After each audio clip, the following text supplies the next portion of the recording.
The graduation hall buzzed with a kind of joy that felt almost unreal. Laughter echoed off the high ceilings, cameras flashed endlessly, and parents leaned into the aisles calling their children's names like proud chants. Everywhere I looked, families were gathered together, arms linked, flowers passed hand to hand, tears wiped away with smiling embarrassment. I sat in my chair, hands folded tightly in my lap, eyes fixed on the seat beside me. It was empty, a small white paper taped to the back read Mom. I checked my phone again, no messages, no missed calls. I told myself she was stuck in traffic, that she'd rush in at the last second, breathless and apologetic, waving at me from the doorway. She always had an excuse. I always believed it. 4 years had led to this moment. 4 years of sleepless nights, part-time jobs that drained my energy, exams I studied for alone while others celebrated. I remembered the nights I cried quietly so no one would hear me through the thin apartment walls.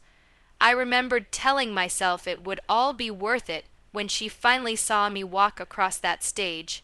10 minutes before my name was called, my phone vibrated. My heart leapt. It was her. Sorry, sweetheart. Your brother invited everyone for a BBQ today. Family is already here. We'll celebrate you later, okay? I read the message slowly, as if the words might rearrange themselves into something less painful. BBQ, the letters blurred not because I was crying, but because my hands were shaking. My brother, again, he had chosen today, and she had chosen him. The announcer called my name. Applause filled the room as I stood, legs unsteady, smile practiced. I walked across the stage alone, no cheers from the crowd that mattered to me, no familiar face searching for mine. The diploma felt heavier than it should have. When it was over, families gathered in tight circles, hugging, laughing, taking photos. I stepped outside into the cool air and held my phone, waiting for a follow-up message that never came. That night, in my small apartment, I folded my cap and gown neatly and placed them in a drawer. I didn't cry, because somewhere deep inside me something had finally broken, and with it the part of me that kept waiting for her to choose me. I wasn't born invisible. I became that way slowly, lesson by lesson, year by year. As a child, I learned how to read a room the moment I walked into it. If my brother was laughing loudly, I stayed quiet. If he was angry, I stayed out of sight.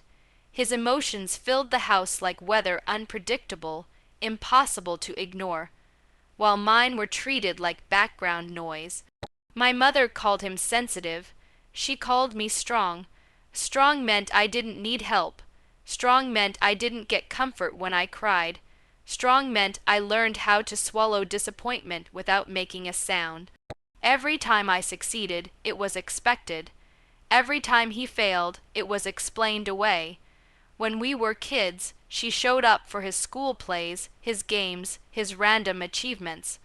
I remember standing on a stage once, holding a certificate, scanning the audience until the lights blurred my vision.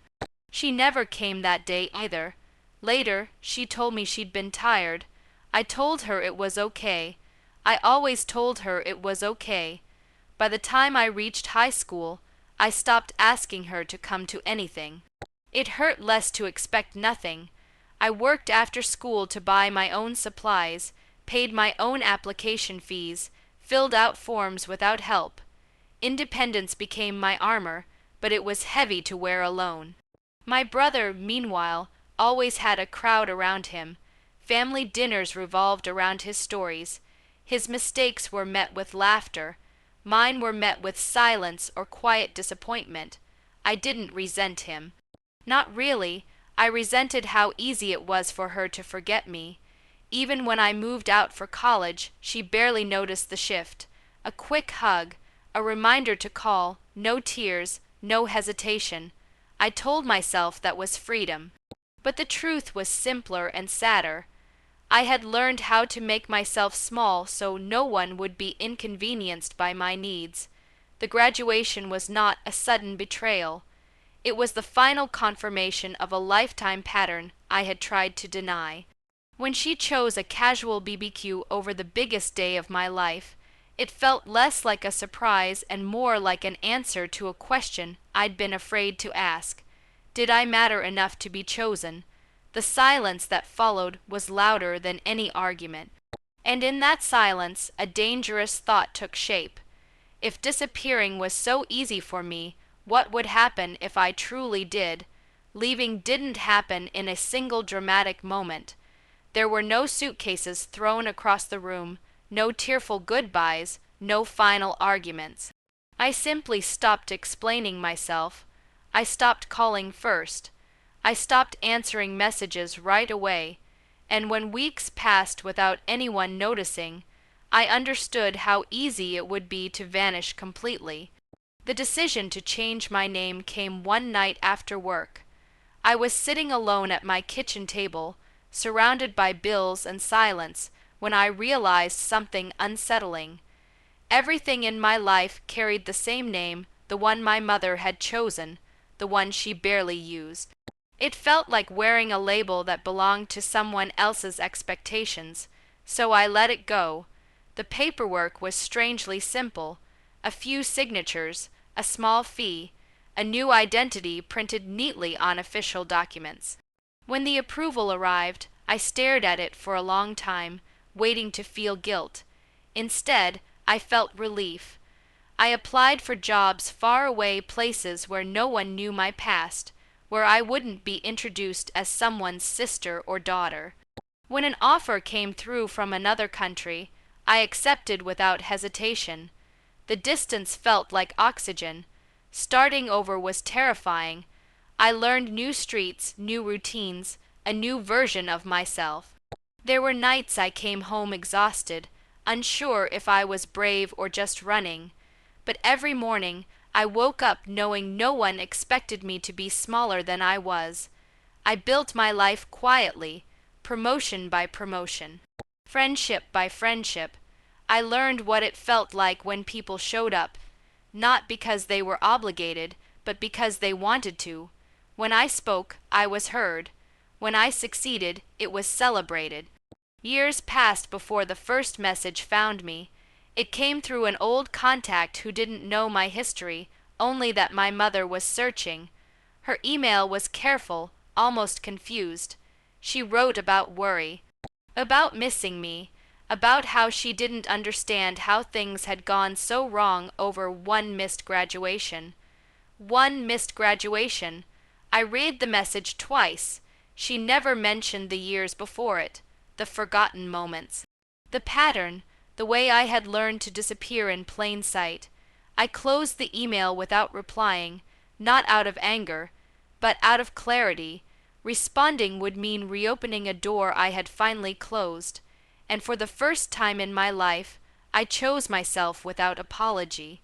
Silence became my boundary, and somewhere between the new name, the new life, and the quiet confidence I had earned, I realized this was my revenge.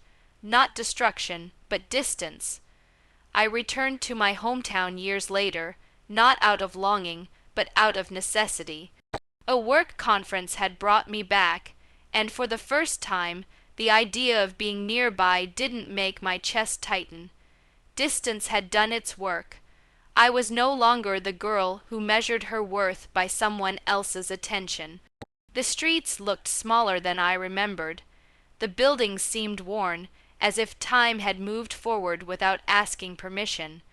I passed my old apartment, the bus stop I used to wait at with a backpack full of responsibilities, the cafe where I once studied late into the night while watching families laugh together through the window. I didn't plan to see her, but life has a strange way of closing loops. I stopped at a quiet cafe near the university, the same one where students still crammed for exams and parents still waited with hopeful eyes. As I stood in line, I felt it before I saw it, that familiar pull, like a memory brushing past me. She was sitting alone at a small table by the window. My mother looked older. Her hair was streaked with gray now, her posture slightly curved, hands wrapped around a cup she wasn't drinking from. She kept glancing at the door, as if expecting someone who never arrived. For a moment I stayed frozen. Then she looked up. Our eyes met briefly. Her gaze lingered, searching my face for recognition. I watched her try to place me, try to connect me to a memory she had once overlooked. She didn't, and in that moment, something inside me softened. I walked past her table slowly, close enough to hear her breathe, close enough to smell the familiar perfume she had worn all my childhood. She didn't turn around. She didn't call my name, because she no longer knew it. I ordered my coffee and took it to go. As I stepped outside, the door chimed behind me, sealing the moment forever. I didn't look back. There was no satisfaction in her confusion, no triumph in her loneliness, only peace. The revenge I once imagined had been loud, dramatic, undeniable, but the one I lived was quiet. I had become someone she could no longer reach, not because I wanted to hurt her, but because I had learned to protect myself. That day, I walked across the same campus where I had once graduated alone. This time, I carried no resentment, only gratitude for the girl who had survived being unseen and still found a way to shine. I hadn't just changed my name. I had changed my future, and I never returned, not because I was angry, but because I was finally free.